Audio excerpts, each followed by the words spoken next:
great. I'm joined by Neil Oliver for Talking Pints. Neil, it had to be a pint of heavy, didn't it, really, coming north of the border? It's Cheers. Lovely to have you in my homeland. It's very good to be here with a civilised audience.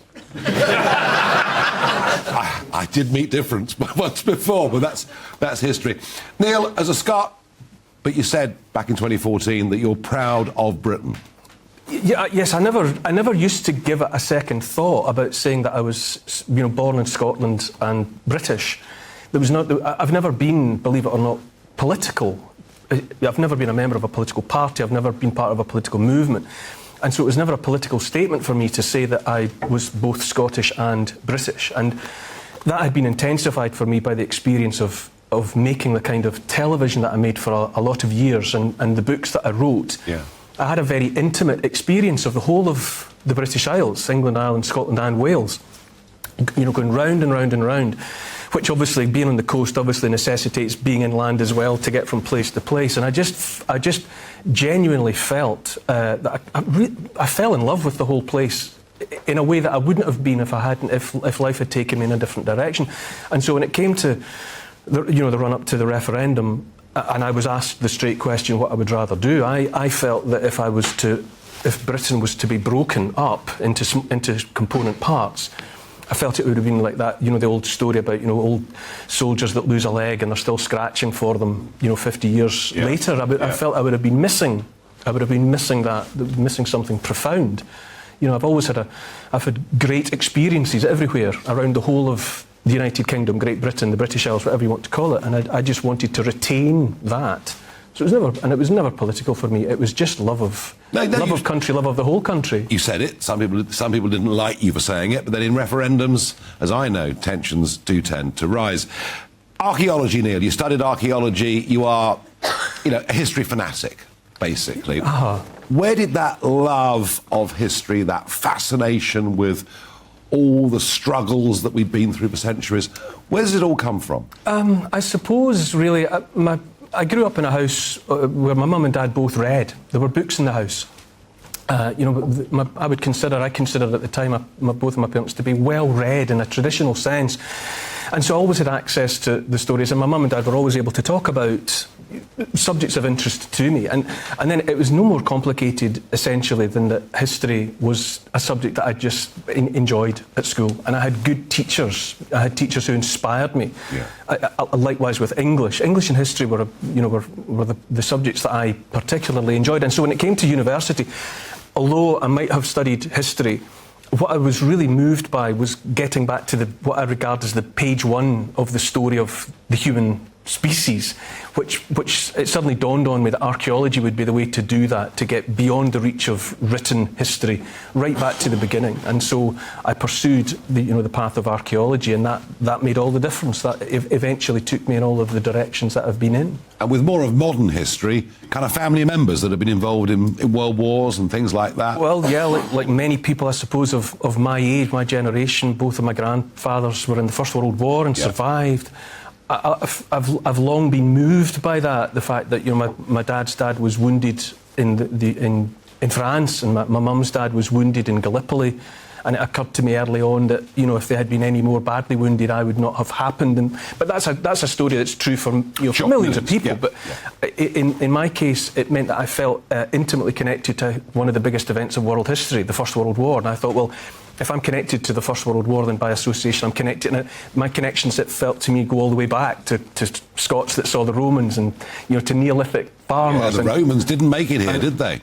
Well, they would have been here, and they would have been familiar to the people here in terms of trade and contact, without a doubt. They were certainly here. Mons Graupius, the great battle with Calgacus, the last of the free, and all of that is, we're there. We're in the. But they were repelled in the end from Scotland, weren't they? Well, it's a good question. I suppose it depends how you want to interpret it. You might also say that there were logistical considerations. It was at the end of their supply chain for the Romans, They were with people who had made it plain that they didn't, not in their entirety, they didn't want to be part of the Roman project. Very expensive to garrison and supply an army. You've got to weigh it up and see what's to be had. What can we have to justify all the expense of being here? And lots of independent-minded Scots to deal with. And lots of people, lots of people who had made it plain that there were other ways to live and that they wanted to pursue those other ways of living. You've written so many books. You've done so many programmes on this. Historical programmes, documentaries, trying to bring history alive to people, which is what I think you love to try to do. And yet it's this Coast programme, isn't it, that started off in 2005, whenever it was. Yeah, a bit earlier, but yeah. Yeah, that ran on for years. How did you get the gig? Well, I was.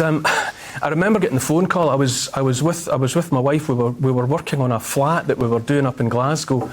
Things had gone very quiet for me television-wise at that point, and I got a call saying that they were casting for a new television series. Well, actually, believe it or not, in its first iteration, Coast was going to be a live weekend of television.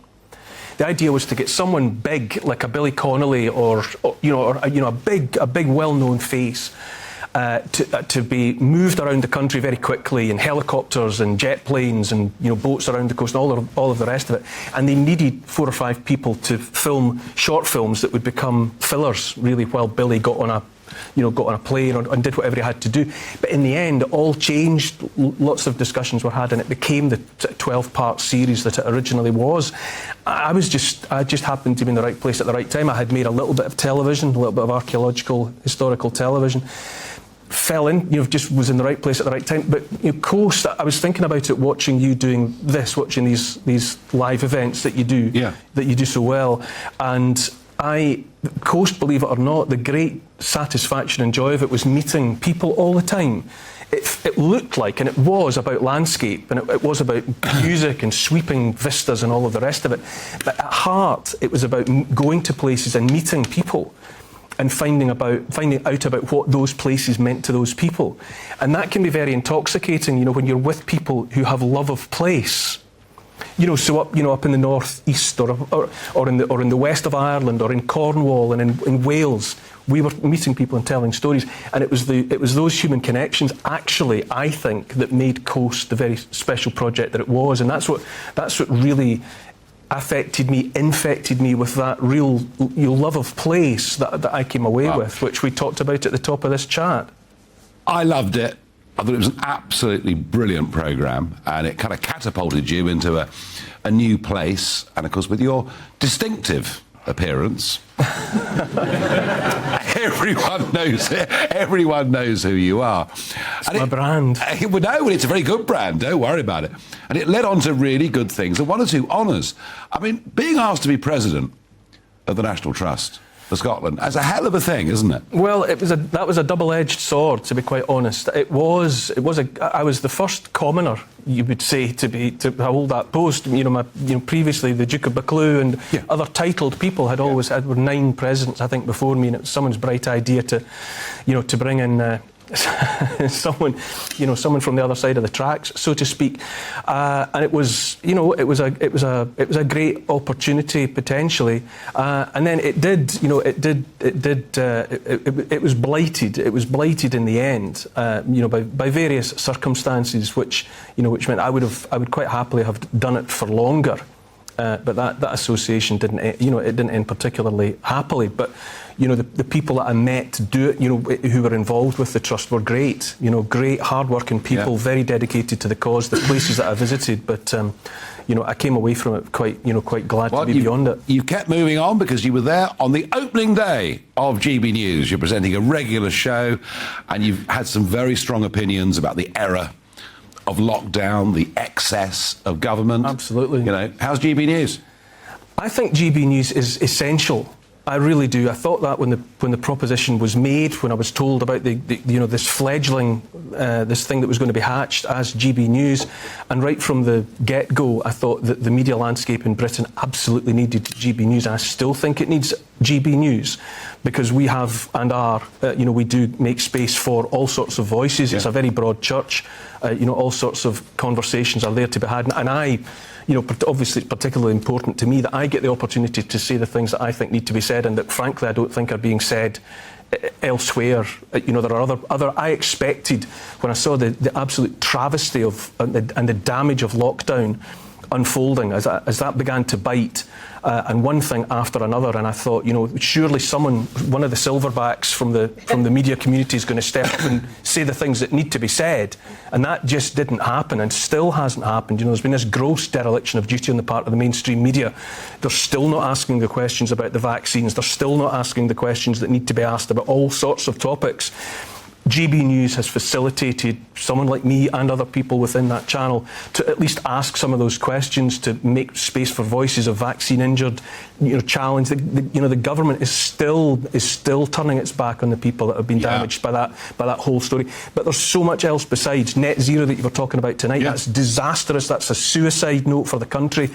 All of those things need to be challenged, and thankfully, as it's turned out, GB News has been prepared to give space to those conversations. You've certainly got the passion for that challenge and for those arguments and for those debates, and that comes across very, very clearly. Now, 3 o'clock this Sunday, our mobile phones are going to buzz as Big Brother... Mine won't. ...checks out. I was going to ask you...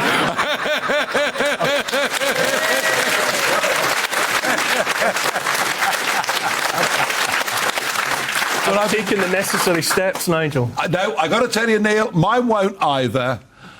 The next thing they'll be doing is sending us a text or a message to say the weather's too hot to leave your front door or whatever. Who do they think they are? We all pay for mobile phones. There are private property. There are things that we use to stay in touch with each other, with loved ones, and all of the rest of it.